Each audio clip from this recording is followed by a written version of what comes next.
Good afternoon, families and parents. Thank you for being here. We are going to give a little bit of time to our participants to arrive.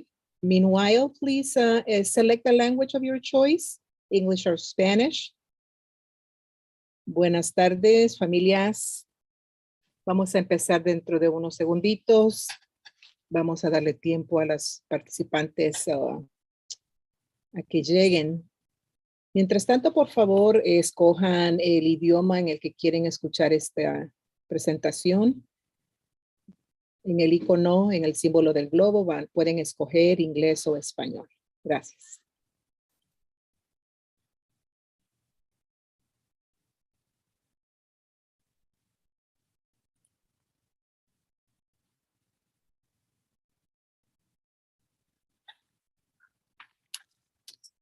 Welcome everyone. Bienvenidos todos y todas. Ahorita empezamos. We'll start shortly.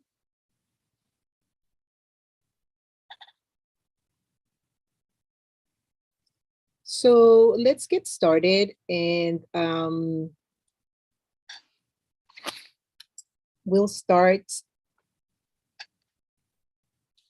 indicating that we do have interpretation services.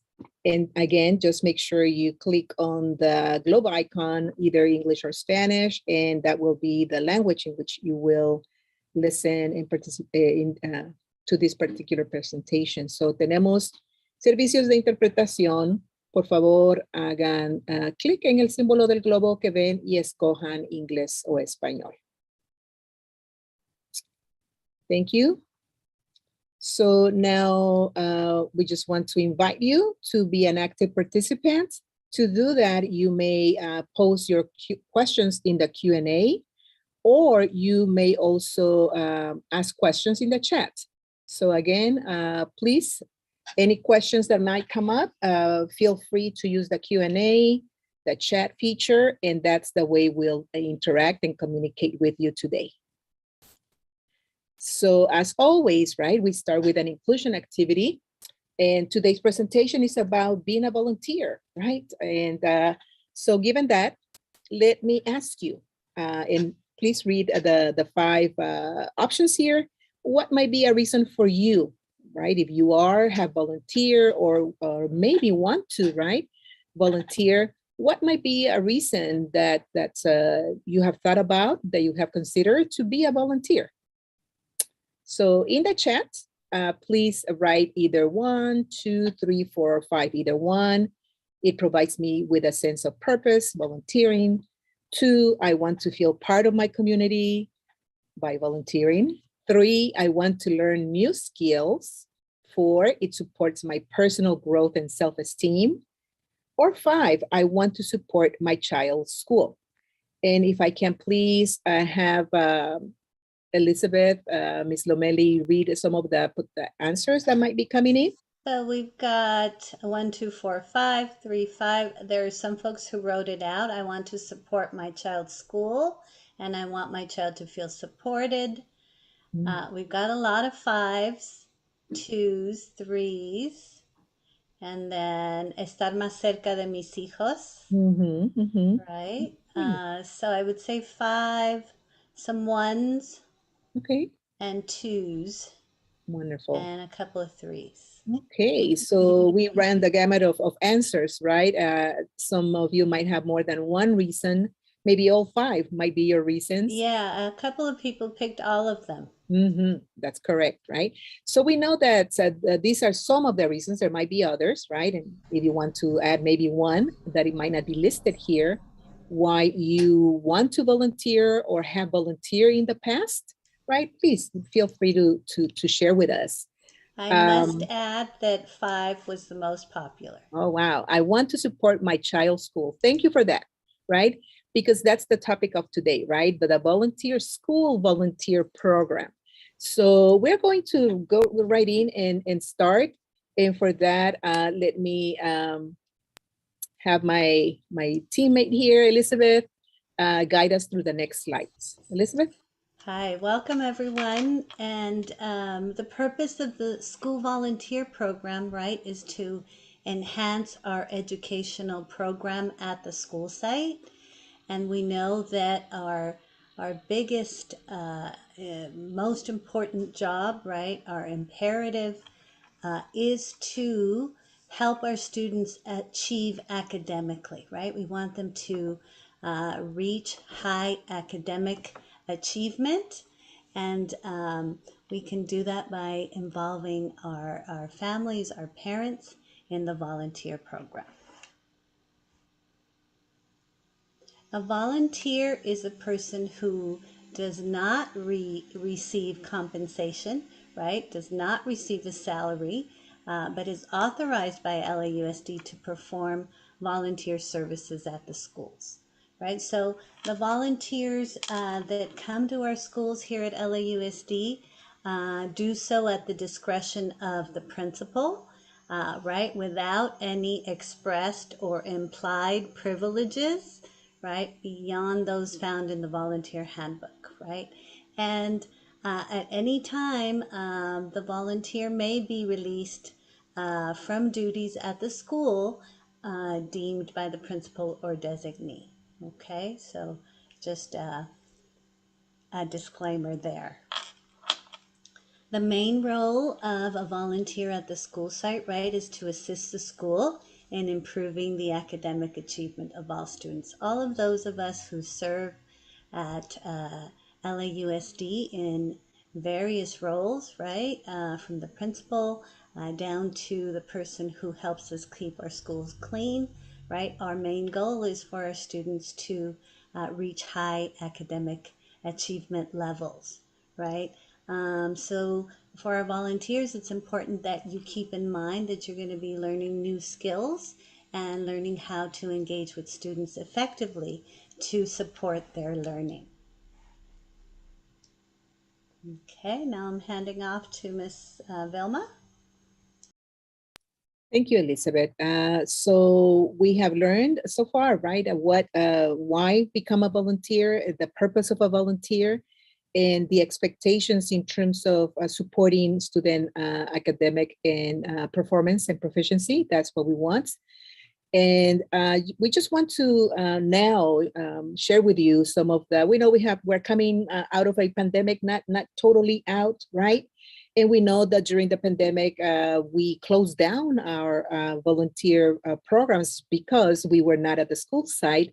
But so, you know, we did start these opportunities to volunteer at the school sites in various ways, and you will learn about it shortly. Beginning fall 2021. So from last semester, right, some of our schools opened up those opportunities. And here I want to say that we are saying that these opportunities are open, right? But it is up to the school. And so it is important that if you are considering volunteering, that you contact the school first, right? Because they are the ones who will set up those volunteer programs.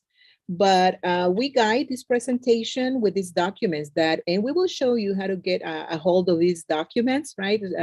Soon we will go there and browse the website that has this information and much more information.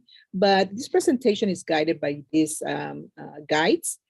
We have the quick guide for virtual and on-campus volunteering in LAUSD. So we have our virtual and on-campus guide, and our bulletin 6746.3, which is the guidelines, right? It specifies what are the policies under which these school volunteer programs work and function. So just so that you know, these are the policies, the information. Sometimes there are misconceptions. We can do this, we cannot do that. Well, these are the documents that will give you those answers should you need to consult them. So what we know, right, is that as we are we opened up in fall 2021 last semester, new opportunities came up too, having learned from our experiences online. But again, so we know that now all volunteers who come onto the campus will have to present a valid daily pass, just like every other staff member does, right? And this means that you will have, as a volunteer, have to have regular COVID tests. And for that, and you will hear this from the people, the person who at your school site process your information, okay? But just to, get you started with that process, know that in order to get tested at the school site, we ask you to first, right, if you have never been tested, go to one of our regional testing sites in LAUSD, so that then once you have that first initial test at a testing site, the regional testing sites, then once you become a volunteer, then you can get tested at the school site for as long as that is an element, right, a policy in our district. So things will change, might change, but for now, we know that we are testing weekly, all students and staff. So just so that you know, there are four volunteer tiers. Tier 1, on-demand safety and single event. Tier 2, classroom office volunteer. Tier 3, one-on-one tutor, overnight field trip, cafeteria, after-school activities, and virtual volunteers in breakout rooms, right? We have learned about those breakout rooms. And the new tier that came about because of the pandemic and our online virtual instruction that was conducted for the past year and a half, in the year and a half of the pandemic, that we were online. It's the virtual or at home volunteer. So these are just some highlights about this new, now that we're resuming volunteering at our school sites. And to guide us into an understanding of what these tiers are and what the requirements are, I'm going to hand it back to Ms. Lomeli. Okay, so I'm going to review the 4 tiers.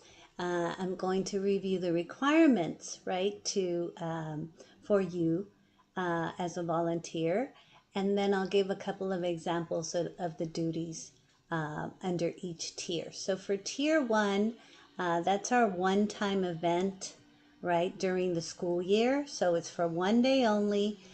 Throughout the entire school year, if you plan to volunteer for one event, you would complete an online application. We would check Megan's Law website to see that your name is not listed there as a sex offender or a problematic person that we do not want to have on campus. Also, for Tier 1, the COVID-19 vaccination would not would also be required because it's the one event, and it's also called an on-demand safety volunteer. So in case there is an emergency and our local district superintendent or our big boss, the superintendent of all of LAUSD, deems it important that we have volunteers at the school site in case of an emergency situation, then you would volunteer for that one event, right? And follow the requirements there. The sign liability waiver is also required for Tier 1. And a couple of examples that I thought of were maybe you want to support your child's classroom for a project or a presentation that they're doing. It could be something like Career Day or Read Across America Day. You want to support the teacher and the classroom for that one event, and you would complete that one-time event application. Now for Tier 2, a tuberculosis negative test result is required along with the online application, Megan's Law, and the COVID-19 vaccination along with the liability waiver. And some examples there are, if in this case you're going to work with a small group in the classroom, help in the office, help at the parent and family center, and help the staff there.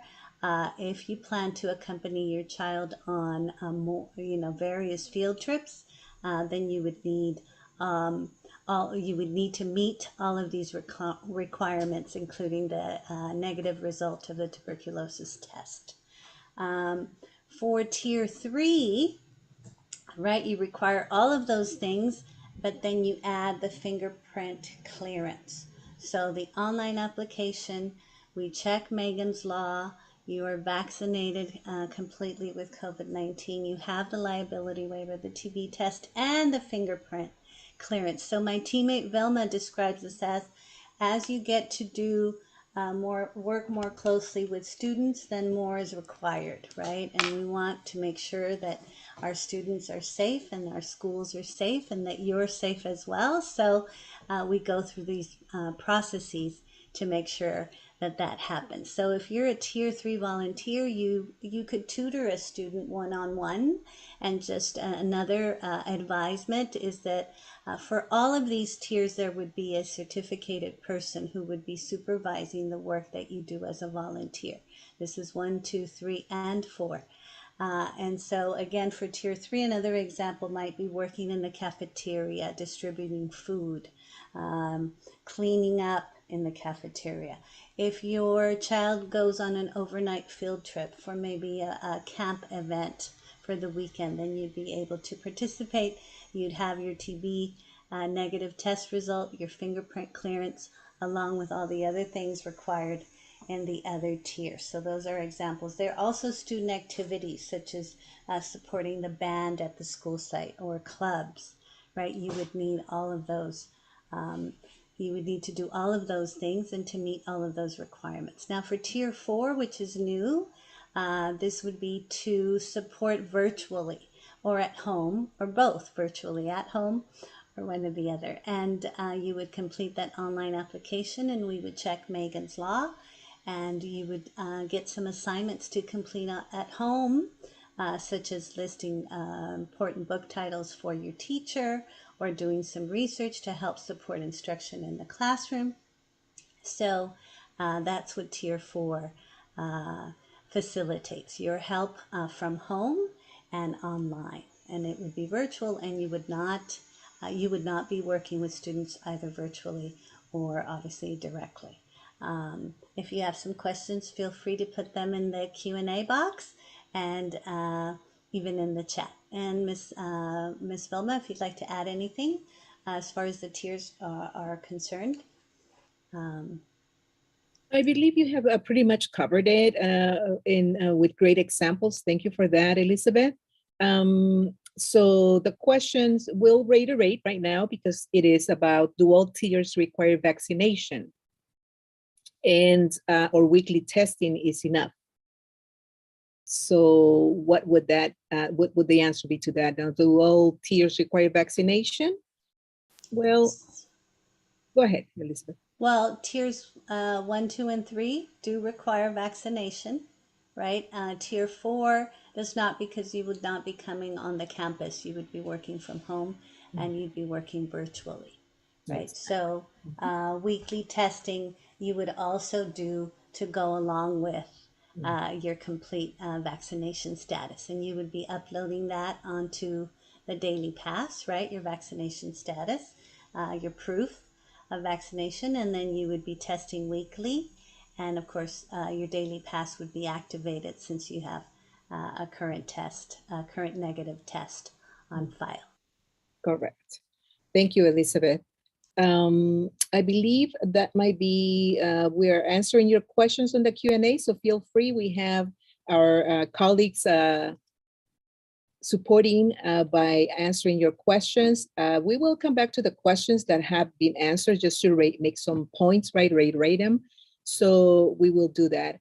But Ms. Lomeli, might you can help us with this slide too, please? So now only Tier 3 volunteers are required to get fingerprinted, right? And so you'd have to visit this website, right, to have staff make an appointment for you.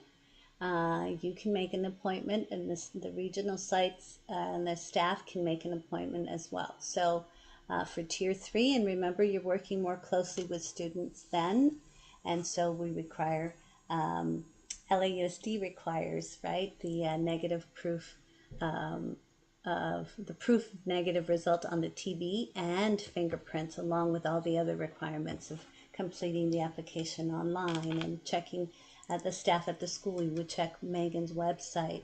And of course, we discussed just now the COVID-19 full vaccination status, right? That needs to be on file as well.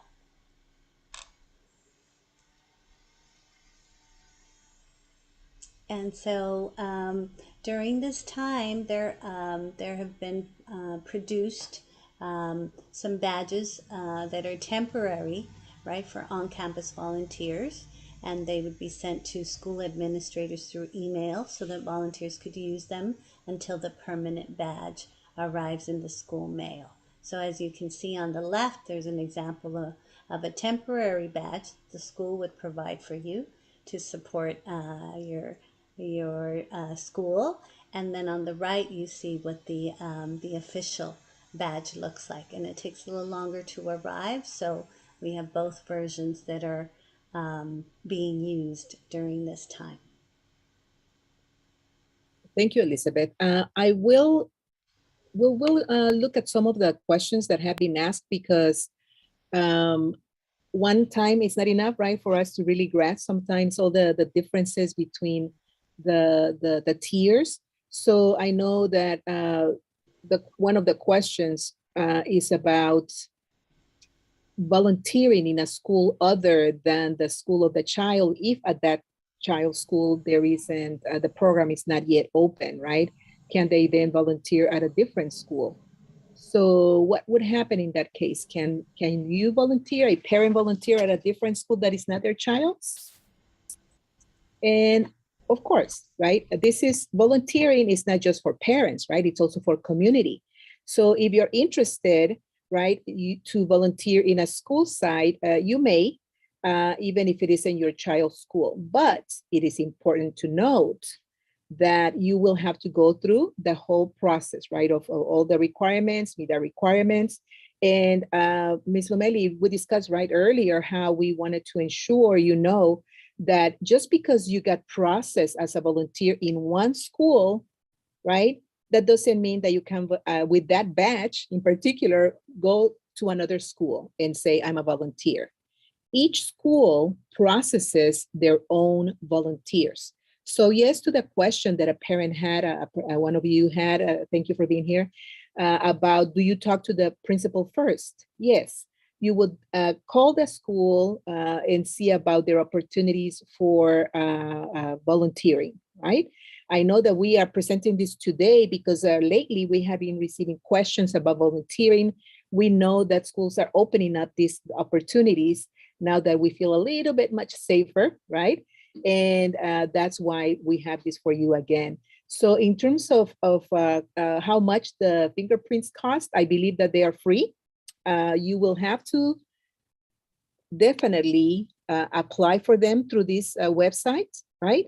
And we can help you, right? Your schools, the school site can help you to, we were looking at this website yesterday, and it does, you might need, we needed a little bit of support ourselves, right? Trying to navigate it, but it's doable. So again, if you're interested and you want to be a tier, what tier would this be?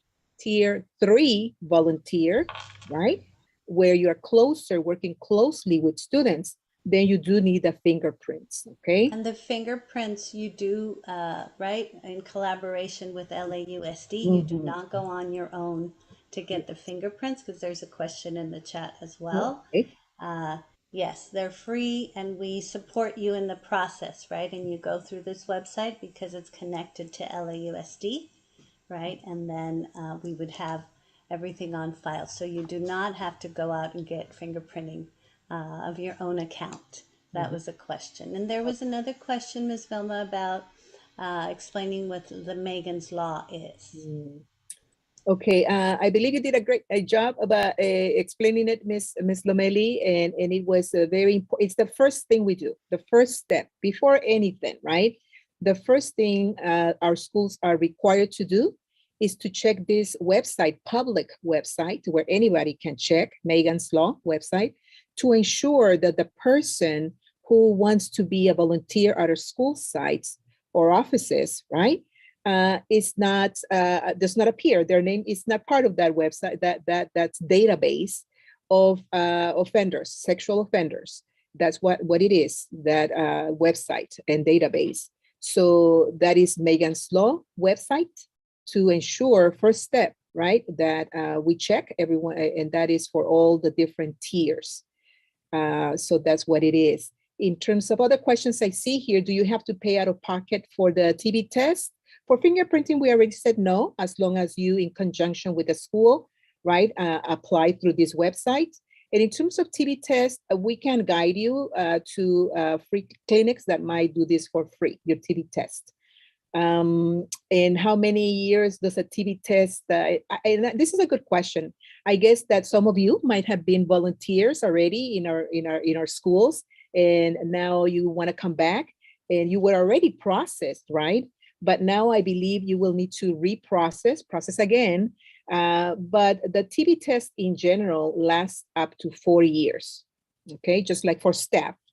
But we want to ensure that the TB test that you present, negative proof of TB test, is not about to expire. We want to make sure, right, that as recent as possible that you took it, just because we don't want that to expire in the midst of your application, right? You being processed, or your first months of service. So that is a very important item, the TB test. And you do not take it every year, correct? You Exactly. take it every 4 4 years. every Mhm. 4 years. And And then one more also, thing. I'm sure. sorry. Go ahead, Elizabeth. No, I think what you were going to say is related to that. So go on.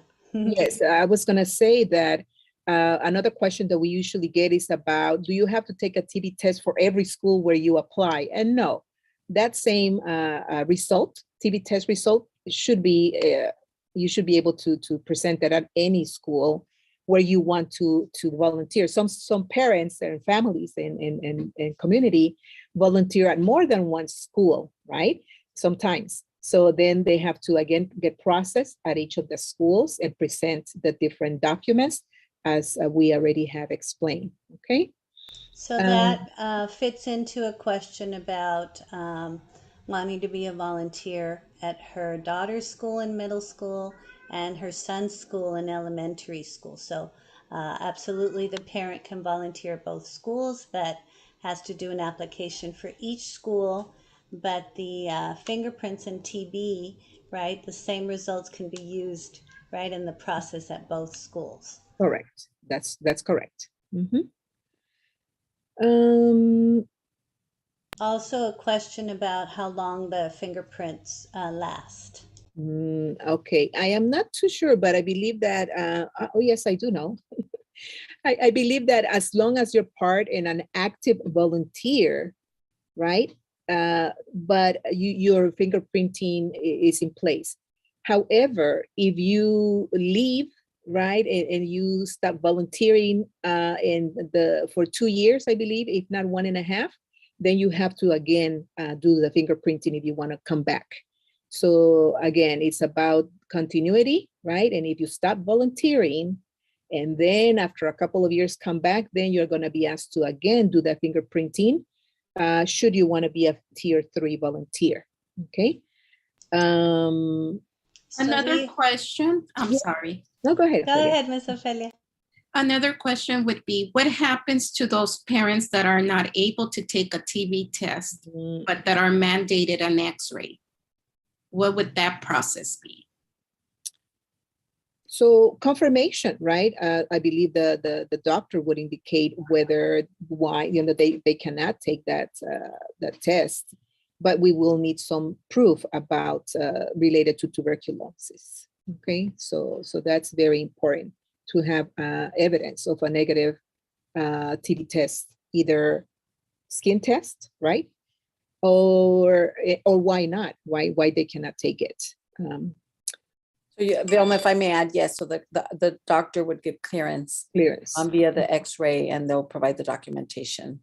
So once you become positive with the TB test, you will continue to be positive. So there are the X-ray option, and then the doctor will provide the verification. Also, too, there is a case where a parent has been approved online but hasn't heard anything more. So our recommendation, right, is to reach out to the school, correct? Correct.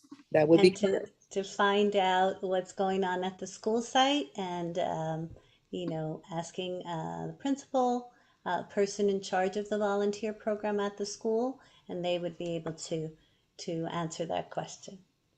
Okay, for the purposes of the presentation, we'll move forward. We'll come back to your questions in the Q&A session, but we have already discussed your badge, right? And the fact that once you receive your official badge, badges remain at the school site, because this is another question that we get constantly or usually, right? Badges are to be picked up when you come into the school site. You sign in, right, and pick up your badge, use it during your time at the school site. And then when you leave, right, you leave it behind too. Okay, so that's the process and protocols for badges. And remember, your badge allows you to be a volunteer at the school where you were processed. Should you want to be volunteer in a different school, then again, you talk to that school and complete the process to another application for that one school, okay, for that additional school. So now we just want to remind you about the parent portal, right? Because it is a great tool when we use it for so many different things. And one of the things that you can do through parent portal is complete access the online application, right? So if you have a parent portal account, you are familiar with the different icons, right? That take you to different locations in parent portal or different websites. And one of those icons is the online forms and applications. So when you click on that icon in parent portal, it will take you to the online application. Now, another way, but there are different ways to get there, right? So we're going to explore another way to get to the online application. But again, should you have a parent portal account, just go in there and, right, you'll be able to access it. But so where do we want you to get, right, so that you can complete your form? Well, this is where we want you to get. We want you to get to the Parent and Community Services website. Some of you might be familiar with this website. It is our central district office for Parent and Community Services. And when you come here, you will find lots of information, useful information, not only for parents, but also for staff. So, but how do we get here, right? I just clicked on something right now. Let me show you another way to get here. Well, another way to get to this website is just to do a regular Google search of LAUSD.net. And let me see if I can get there, because sometimes it doesn't allow me. Yes, okay, there we go. This is LAUSD.net. When you do the Google search LAUSD.net, it'll take you to the district's main webpage, right? Website. And you will see families as an option, right? You click on families and you have various icons here that take you to different resources for parents and families. But we want to go to the Parent and Community Services page, okay? You can also go through Parent Online Tools, but today, for the purposes of giving you additional information, we're going to Parent and Community Services, okay? And this is the landing page for Parent and Community Services. Lots of information, useful information for you, parents and families. And here you see the tab for volunteers. So when you click on volunteers, you will see these specific tabs, right? You have the tab of application process. And this is where in the application process, you get to the page that I showed you earlier. So this is, and just to, I want you to note, right, that this is where we discussed the guides at the beginning. So this is where those guides exist. The updated spring 2022. Okay, I think that they're ahead of us. We said fall 2021. Now there is an updated spring 2022 guide to volunteering in Los Angeles. So this is why we come to this website, because they have the most updated current information, right? So we want to make sure that this is the information that we share with you. So again, there is the guide, and there's also the quick guide. Let's go to the quick guide just for the purposes of right now. You will see in this quick guide, it just tells you step by step what you should do to complete your application and start the process, right, for volunteering at LAUSD. Fill out an application. It tells you to we're going to see it right now in a second. The virtual or on campus, you have your choices, right? Remember, tier 4 is a virtual, and tiers 1, 2, 3 are on campus, and there are different requirements, as we have learned earlier. And remember, the principal or site administrator will review the application. This is what the school site does. They review the application, but the application doesn't stay at the school, right? Once the school site administrator indicates, yeah, this is a good application, it's complete, it has all the requirements, given what the person or volunteer wants to do, then it is further reviewed by the Office of Parent and Community Services, PCS, and they are going again to conduct that final review so that they can confirm approval. So there's a two-step, right? So when not only the school looks at your application, that application then, once it's completed and the administrator in charge approves it, then they send it to the Parent and Community Services office, and they again review, ensuring that all is correct, and they that confirm the approval. Once they confirm that approval, right, they will send back your information to the school site. They will send that badge. And then again, these are just reminders. After PCS approves the application, they will email you, the person applying, a temporary badge. And before you start your service, remember to upload your negative COVID-19 test. You should have a daily pass, right? You should be able to update it in your upload it in your Daily Pass account. And it is required, a Daily Pass is required for all on-campus volunteers. And again, check with your school if they have any additional safety clearances or requirements at the school site, right? Things are evolving, things are changing. So we want to make sure that we're all on the same page, and that as guidelines may change, that we keep you informed, and that we continue to follow, though, what we know is current guidelines, our current guidelines. So again, just to show you, and it's also in Spanish, okay? And so any questions maybe around any of this so far? Or I just wanted to show you here that it gives you explanations, more information.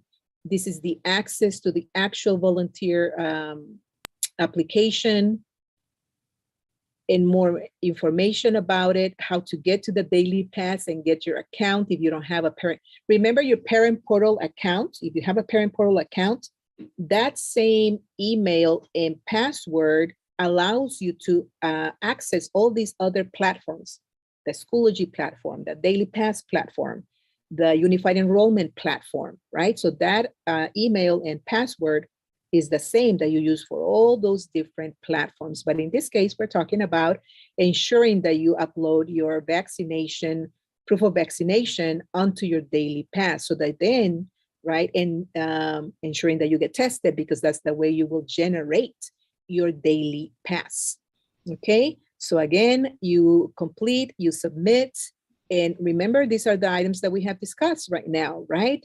We go through the process of ensuring that all these elements are approved, are in line, right?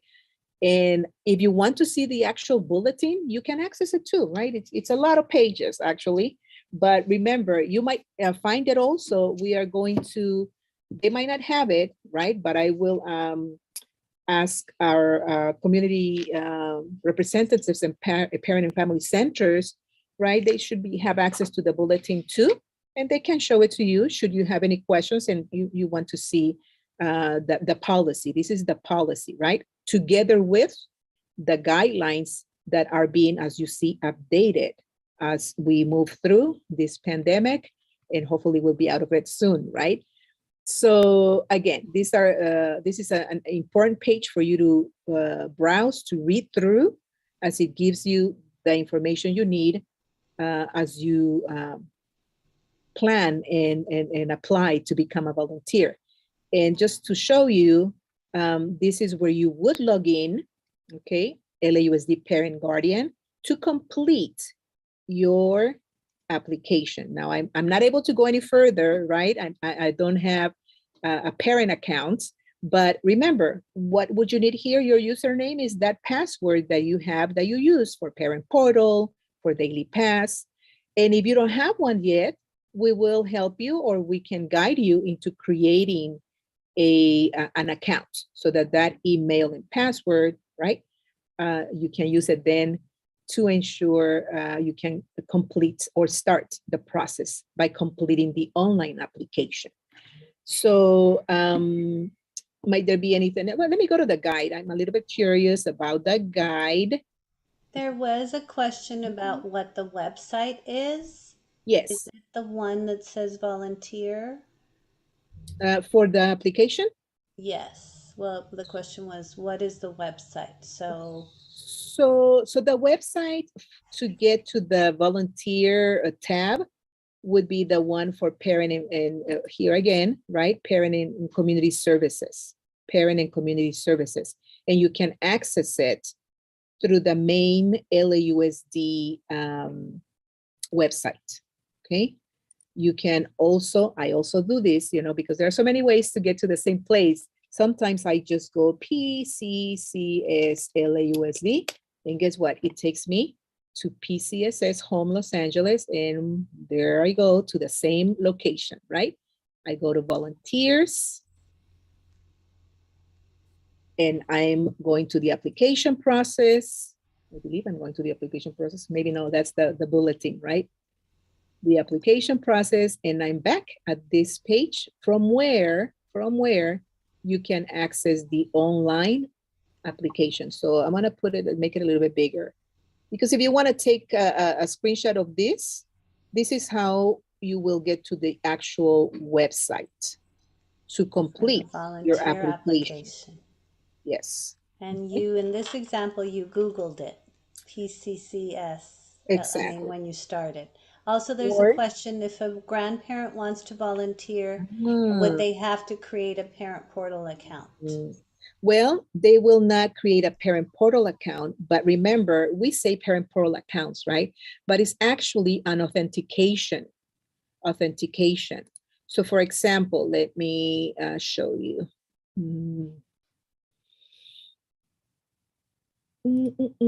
What we want is for you to create an account so that you can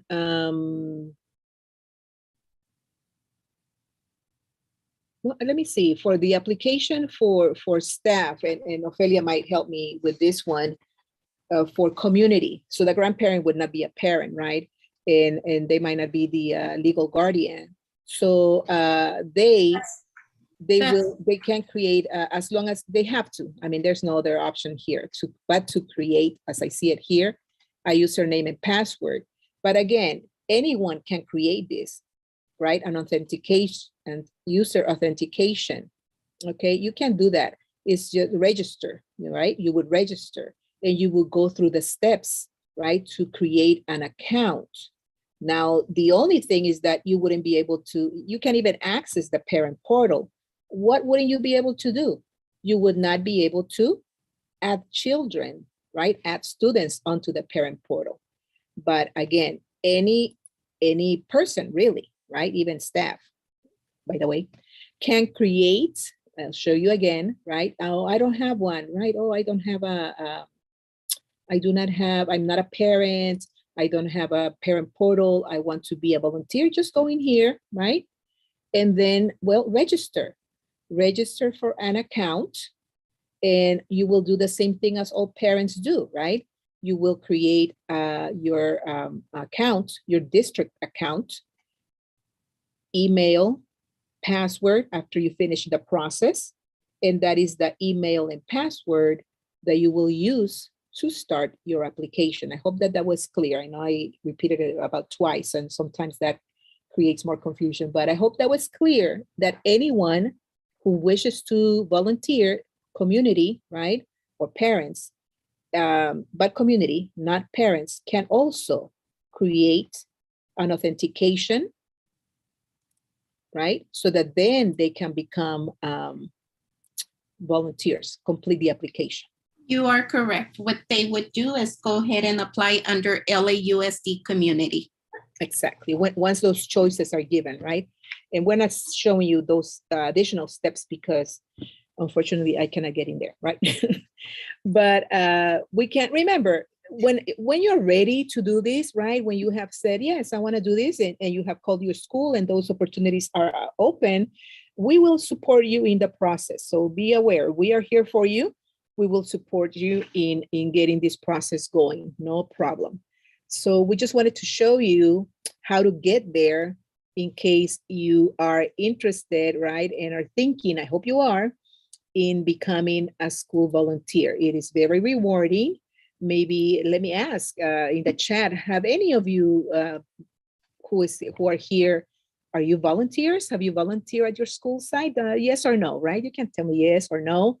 Have you volunteered, not just at your school site, but being a volunteer, right? We know that there are many reasons we become volunteers and how rewarding that can be. So meanwhile you answer, let me go back to our presentation. I believe that we have explored, not too fully, right? But we have given you a view of the pages, right? That you can explore, right? So that you can learn more about becoming a volunteer. I'm happy to share that we have various attendees who have been volunteers at their school. So that's awesome. And somebody has volunteered for almost 20 years. We have Wow, 5 years. how And exciting. we have 9 folks so far who have said that they've been volunteers. Oh, thank you so much. Years. Thank It's you. so rewarding.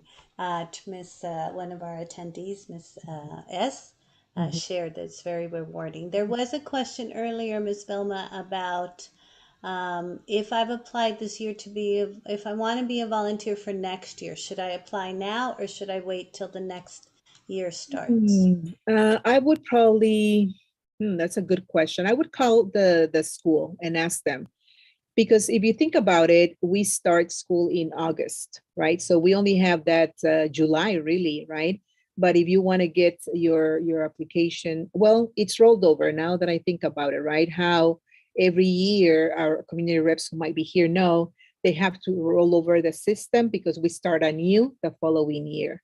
So probably I would wait, but do it right at the beginning, as early as you can in August. Remember that the school opens maybe a week or so before students come on board.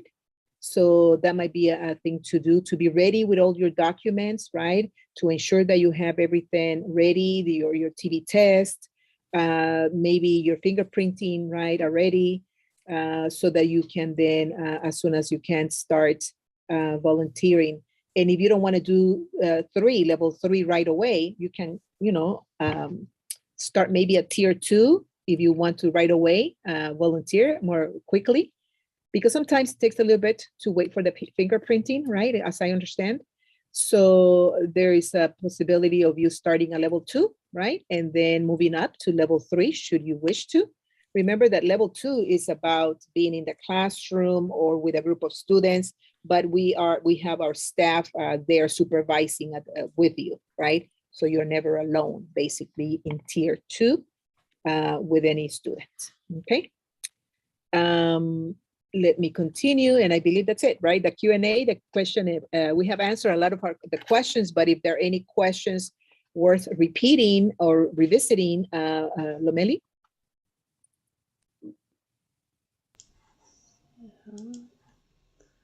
Okay, so the question, pardon me.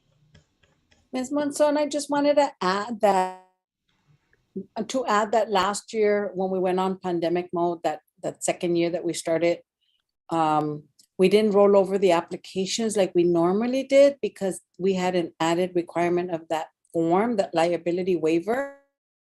So we'll probably be starting all over with our applications. It won't roll over just because of that commitment form that's required. Correct. And that's why the message, right, as Ms. Arreguin says, is you might want to wait for the new school year to ensure that everything, we don't want to lose any applications in the process. And we know that changes happen between the end of the school year and the beginning of the school year.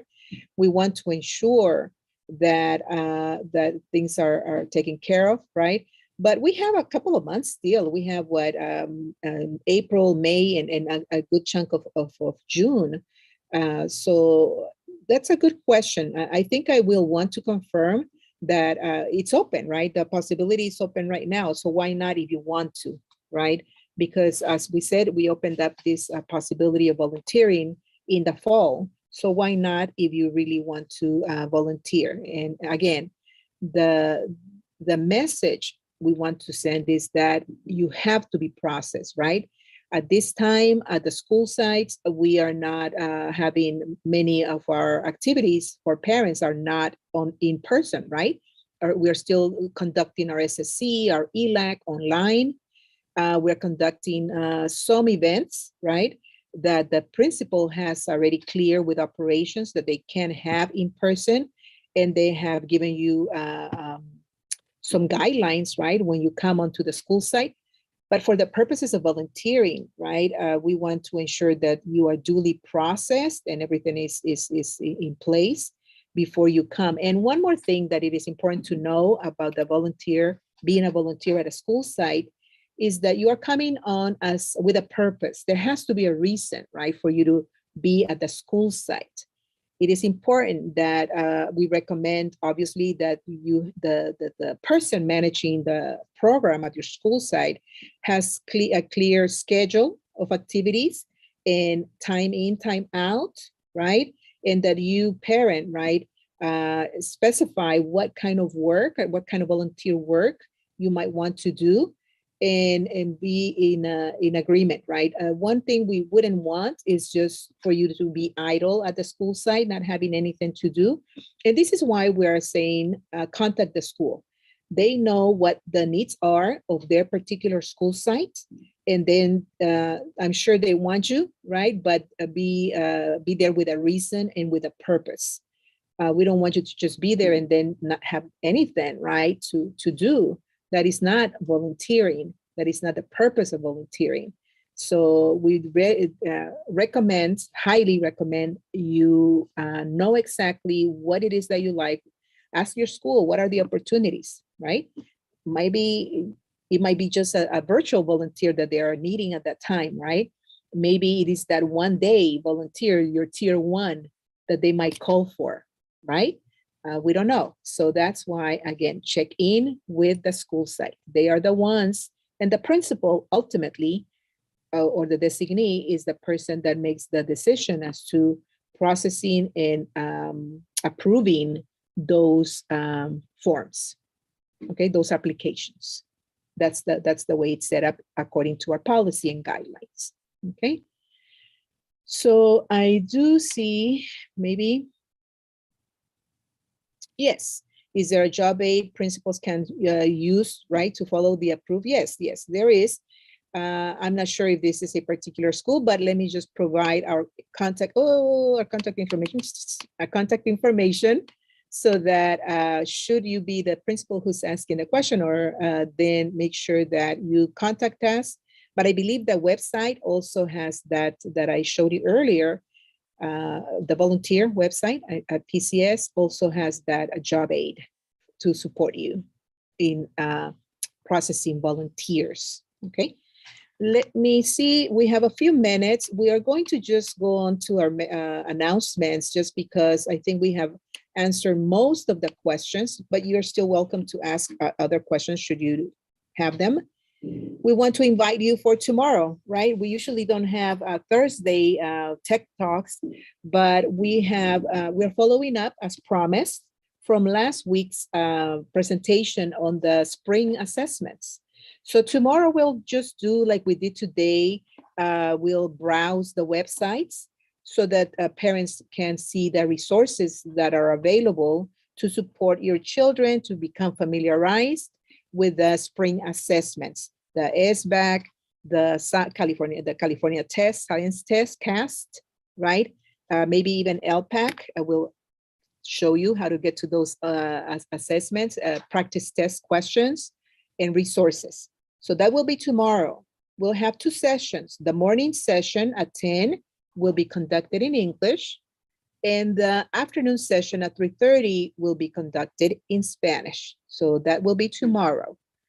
Additionally, right, we are asking, and I know we haven't sent this out in a text message, and we should and we will, and post it also, because we want to start a course of about computer literacy, basic computer skills.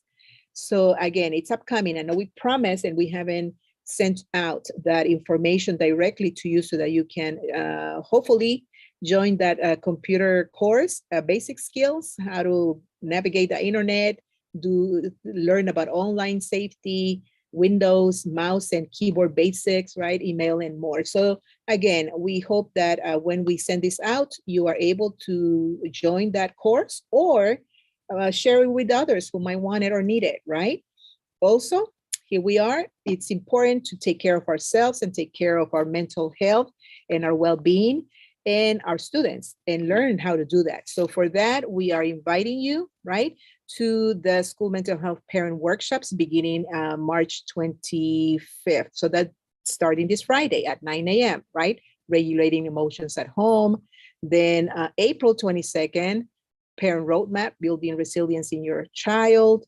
And then May 13th, a guide for parent and supporting the mental health and wellness of children. So we invite you to this series of presentations that are timely, important, and that all of us should be aware of, right? To support our children and ourselves.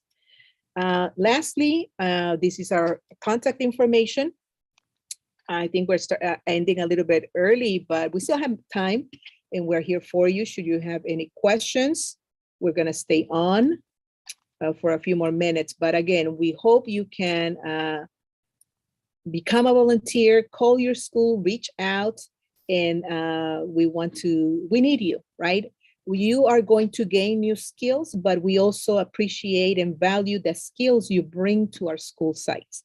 We want to say that it is not just about we providing, no, you are coming to the school site and you're bringing your wealth of knowledge, of skills, of experience, and we value that. And because we value that, we want to encourage you to become a volunteer at our school sites.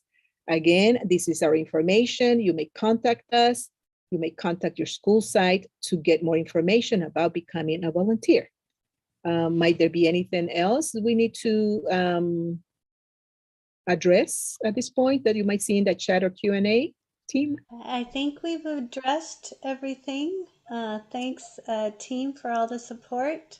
And thank you, everyone, for being attentive and for being interested in serving our students at our school sites here at LAUSD. Thank you so much. So it is 4:28. I'm not sure if we want to close it. Ms. Arreguin will be the one. Oh, well, hold on. It says, las clases de primero. Oh, okay. Thank you. The question is about the computer classes. Thank you. One person, yeah, interested. So this is going to be online. This is going to be an online course. It's going to be virtual. And it will be, you will learn it at your own speed and time. Commitment time, 8 hours, okay? But it will be, but the idea is that if we get 50 people or more, we are gonna get direct support for the Human IT organization, right? They are the ones offering this course, but they have asked us to get at least 50 people, because when we do get 50 participants, they are able to give us an orientation, and from the orientation, they can continuously support us and the people taking the course. So definitely, thank you, Ms. Arellano, for that question. And we hope that you can complete the application. If you want to give us your email, we'll send it to you, right? Or tell us what school, because we do want to get participants for our this online course, okay? It'll start when we get enough people, right? So we will set a date. We just came out of a busy March, and it'll be a busy April, but we are hoping to start as soon as possible. So this will come out, this information will be out there as soon as possible. And I believe my friend Lomeli has already put the information, the link to to the registration form in the chat should you want to go ahead and complete it right now. Okay, thank you. Thank you for that. Okay, so it's 4:30. We want to thank our interpreter behind the scenes. I know that she's supporting us with interpretation and our parents and families. So thank you so much. It is 4:30, and whenever, Ms. Arreguin, whenever you're ready, we can